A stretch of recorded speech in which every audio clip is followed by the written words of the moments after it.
Let's agree on one thing. Grand Class Servant is one of the best aspects of this series.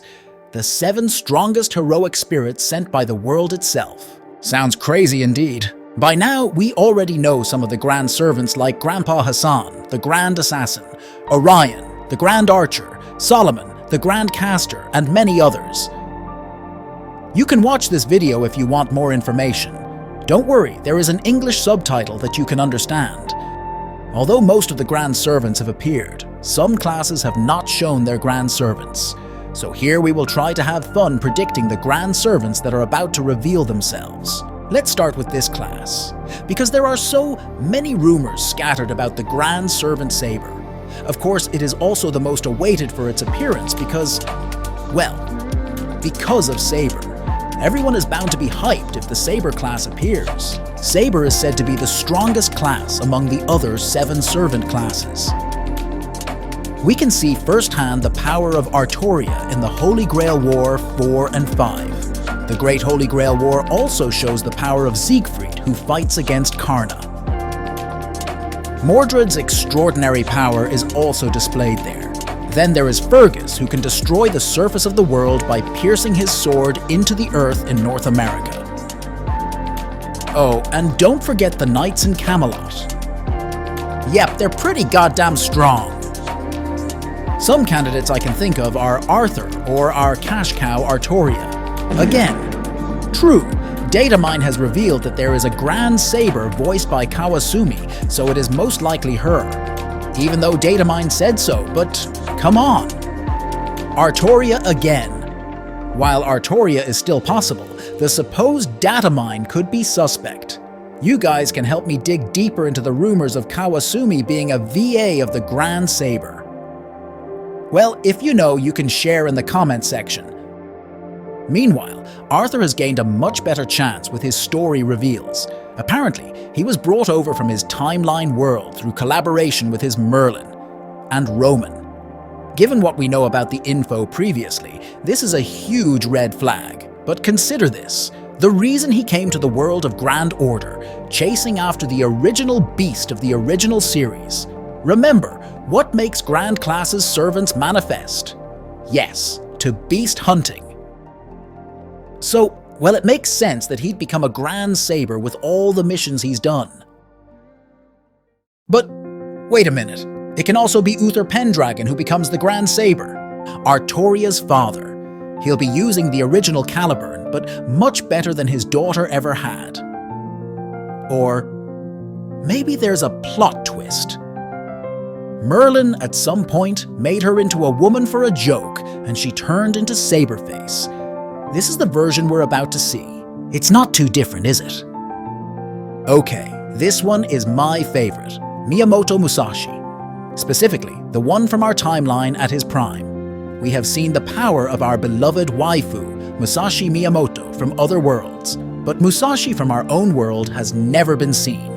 There are a few scenes where our world's Musashi is seen in the Shimusa singularity, but there is never a scene that shows his strength and appearance. For all we know, he is very strong. That's all the Grand Saber candidates I can think of. Honestly, I'm more comfortable with Musashi becoming the Grand Saber. I'm tired of everything has to be Saberface. So when there are rumors about Musashi, this is such a breath of fresh air among fans, including me. Sure, Artoria is the icon of the Fate series, but come on, I feel like this is enough. There are so many heroes who can be explored for their legendary potential. After Orion retires his Grand Servant title, a new one will be chosen. Speaking of this class, it's actually quite unique because archers' weapons have a very wide range. In our minds, archers are heroic spirits who use bows and arrows, but not at all. At least in this series, that's not true. Some use gunfire, throw swords, throw rice, throw fists, throw dolphins, throw water, and throw all their treasures. But for candidates, we certainly need to sort out from the legend or track record of the heroic spirit. I honestly don't have many options for this, but it could be him. Yep, him. Alcides, every Fate fan's wet dream. If you want to know more about Alcides, just read the novel of Fate Strange Fake. Well, I haven't read the novel of Fate Strange Fake, but I heard that Alcides can match Gilgamesh, and we all know the legend of this man. In his berserk state, he is already invincible. Moreover, when his mind is calm. My second choice is this guy, Hao Yi, the one who shoots 9 suns with his arrows. There are even some similarities between Hao Yi and Orion. Among them is the story that he was famous for marrying the moon goddess Chang'e. Well, of course, for Orion there's Artemis. The legendary archer was once an immortal living in the palace of the Jade Emperor. However, he decided to become human to help humanity in times of need. Right? This story sounds a lot like the story of a perverted bear. Maybe I'm just exaggerating, but this kind of legend is what I think is appropriate to make the heroic spirit a grand class servant. According to the legend, this Chad not only killed 9 sons, but also killed the monsters in his village, and the remaining 1 son had to hide for fear of Hao Yi. Just as Orion renounced his title, Romulus Quirinus did the same by helping Chaldea defeat Chaos. Honestly, this is my favorite class. It's amazing to see heroes playing with their spears while fighting powerful enemies. Although this class is often condemned to lose the Holy Grail War, their designs, abilities, and noble phantasms are all very unique and fun to watch. In my opinion, there is only one person who can replace this heroic spirit.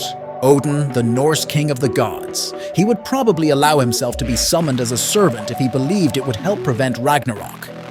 His spear, Gungnir, is stated to be very similar to Geibog, so it's not like we don't know what it would be capable of. We've already had other gods like Quetzalcoatl and Artemis, so maybe Odin can actually be summoned to be the Grand Lancer after Romulus.